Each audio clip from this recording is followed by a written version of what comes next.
At kilometer 35, most marathon runners don't fail because they're tired. They fail because something quietly breaks.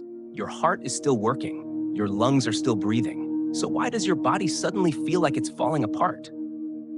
Every marathon has a moment that people don't talk about in highlight reels. It's not the start line. It's not the finished photo. It's kilometer 35. I want you to picture it for a second. You're still moving forward, but something feels wrong. You're not gasping for air.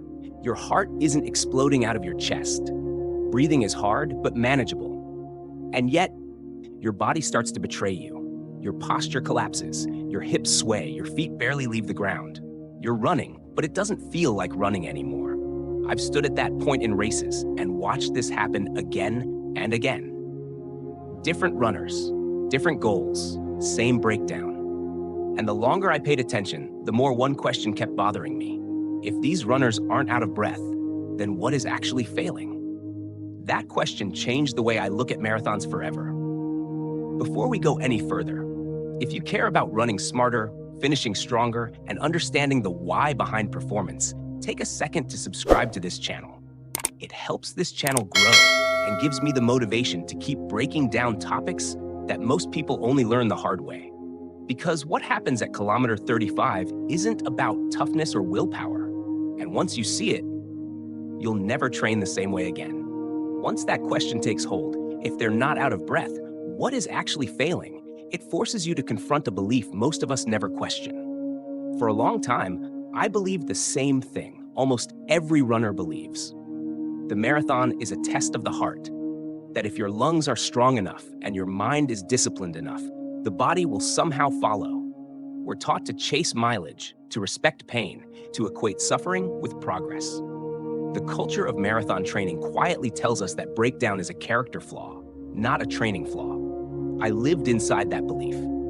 I trusted training plans that rewarded endurance and ignored structure. I thought strength work was optional, even risky. I assumed that if something went wrong late in a race, it meant I hadn't run enough, hadn't pushed hard enough, hadn't earned the finish. But here's what started to bother me. The runners I watched fall apart weren't careless. They were committed, consistent, prepared in every way we're told matters, and yet their bodies failed them in the same place, in the same way. That's when it became clear to me. This wasn't a motivation problem. It wasn't a cardio problem. It was a deeper misunderstanding of what the marathon actually demands from the body. Once that belief cracked, I started paying attention differently. I stopped watching finish times and started watching bodies. I noticed how runners moved when no one was cheering, when adrenaline was gone, and effort was exposed. Kilometer after kilometer, race after race, the same pattern kept showing up. It didn't matter if someone was chasing a personal best or just trying to beat the cutoff. The collapse looked eerily familiar. First, the posture changed. Shoulders rolled forward, not from exhaustion, but from compensation. Then the hips began to sway, side to side, as if the body was searching for stability. It no longer had. Stride length shortened, knees stopped lifting. The run turned into a controlled fall. What struck me most was the consistency. These failures weren't random. They arrived on schedule, and they didn't look like someone who had emptied their lungs or run out of fuel dramatically. They looked like a system that could no longer support its own movement. That's when the question stopped being theoretical. It became uncomfortable and personal. If this breakdown follows a pattern, then it's not bad luck. And if it's not bad luck, then it's something we're failing to prepare for, something hiding in plain sight until kilometer 35 forces us to see it. Once you start seeing that pattern, it becomes impossible to explain it away with motivation or grit. What's happening at kilometer 35 isn't the dramatic failure we like to imagine. It's quieter, and that's why it's so misunderstood.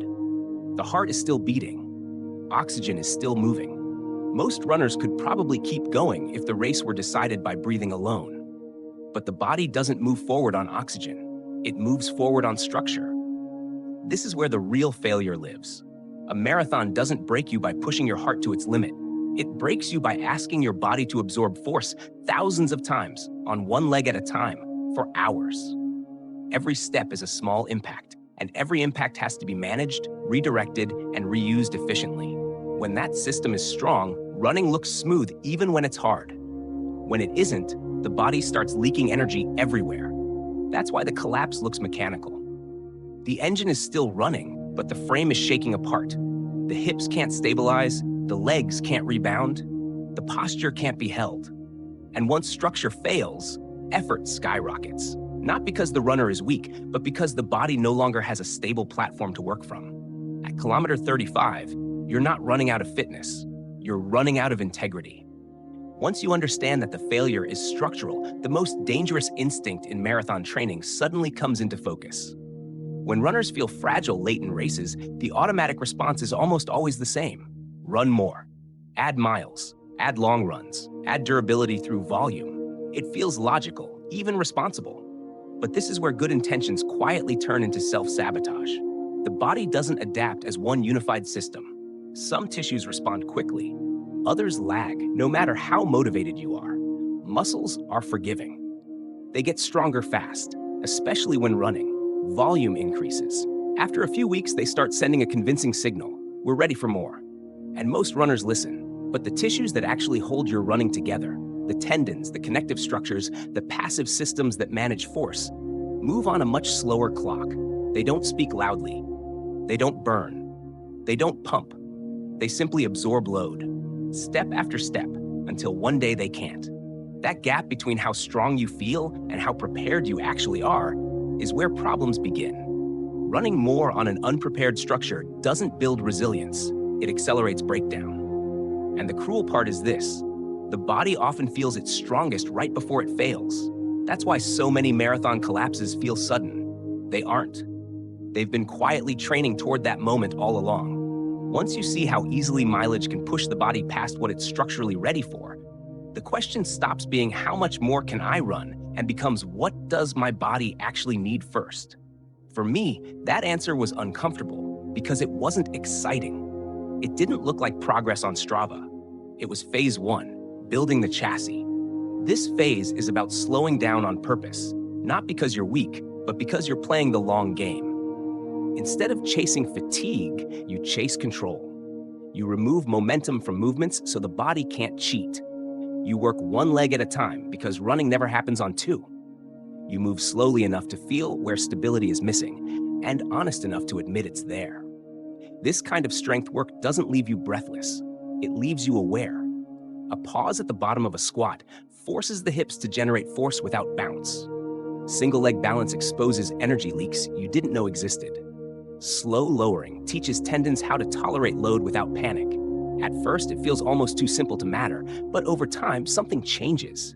Your body starts to feel quieter when you run, more stable, less desperate. Phase 1 doesn't make you faster. It makes it harder for you to break. And without that, speed and endurance are just borrowed time. Once the body learns how to hold itself together, a different question naturally follows. What happens when holding together is no longer enough? This is where phase 2 comes in, and it's often misunderstood. For a long time, I thought late race collapse was simply about endurance running out. But the more I studied it, the more I realized it's also about who is left to do the work when fatigue sets in. Early in the race, your most reliable muscle fibers handle almost everything. They're efficient, patient, and built for long hours. But by kilometer 35, those fibers are exhausted, not injured, just spent. If nothing else is available, the system falls apart. Phase 2 is about teaching the body that there is something else to call on. Heavy strength work doesn't exist to make runners bulky or slow. It exists to wake up dormant capacity. When loads are heavy enough, the nervous system is forced to recruit deeper reserves. Fibers that rarely participate in easy miles, but can stabilize joints, preserve posture, and produce force when everything else is fading. What changed my perspective was realizing this isn't about aggression or grinding. It's about preparedness. The shaking legs on heavy reps aren't failure, they're communication. They're the body learning that strength is still accessible under stress. Phase 2 doesn't make the marathon easier. It makes the late miles survivable without collapse.